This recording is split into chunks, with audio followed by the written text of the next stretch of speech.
everyone, welcome to my channel H2in. In previous video we have seen what is GSAP. We have also seen a website which is made using GSAP. So in this video we are gonna learn some terminologies. Before moving further in this course, we should familiar ourselves with some terms which we will gonna use in upcoming lectures. Okay, so let's get started with this video. So our topic is learn animation using GSAP. Okay, in this video we are gonna familiarize ourselves with basic terminologies of GSAP.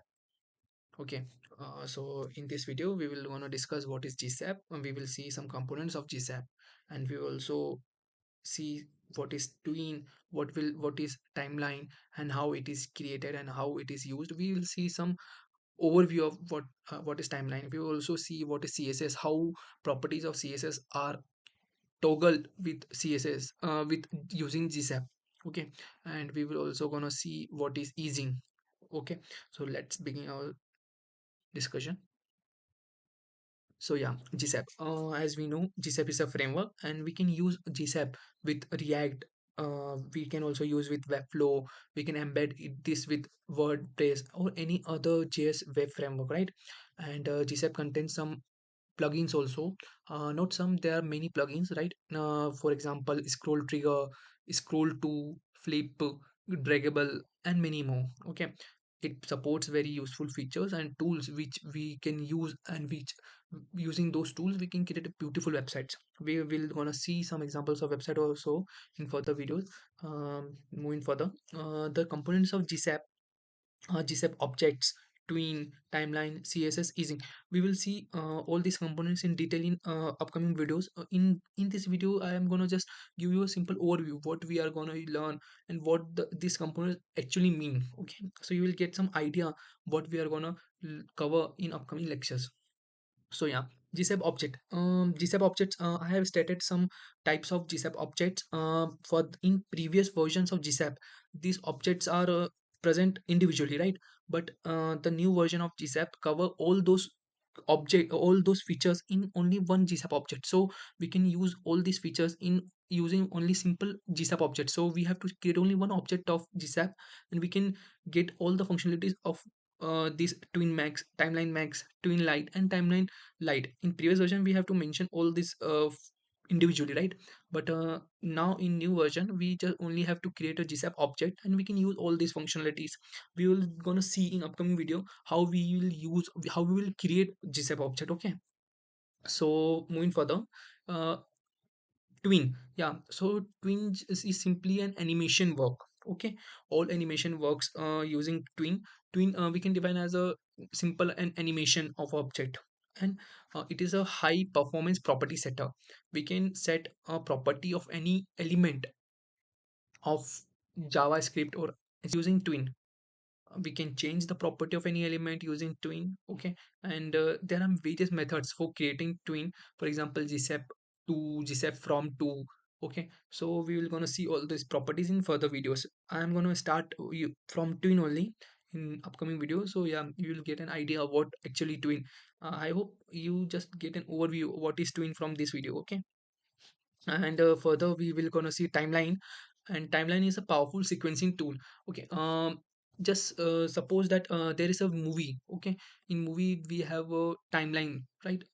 It is similar to that only, that all animations of our objects or elements will be sequenced in a sequential order.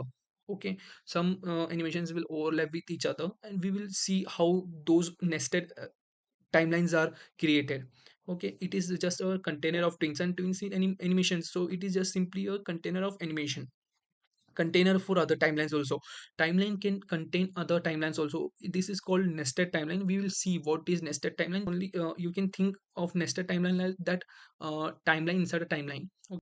Timeline also uses for management of animations, right? We can manage all the animations, how animations will be triggered, when animation should be triggered. All these things are maintained or managed by timelines. Timeline creation, we will see how timelines are created, how nested timelines are created. We will gonna see all those things in upcoming videos. Now CSS. So we can animate any CSS related property using GSAP.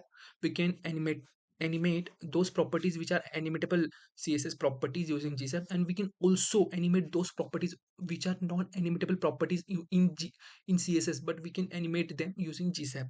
And we will gonna see what are 3D transformation. For example, when an object move from one location to another location, it rotation, it scale, all are changed, and we will see some 3D transformation. Yeah, it's a very interesting concept, and you will gonna enjoy all those things.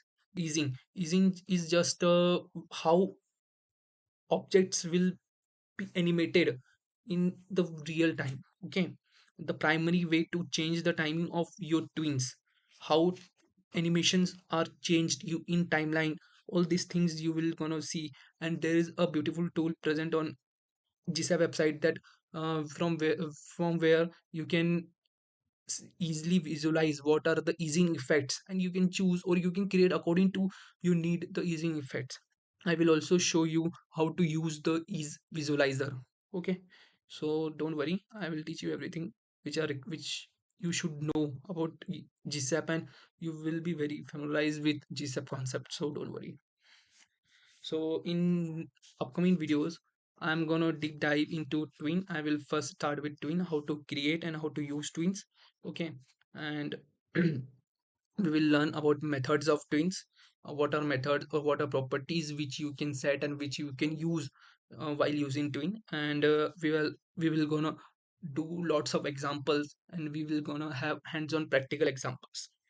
So don't worry, you will know all the concepts very clearly.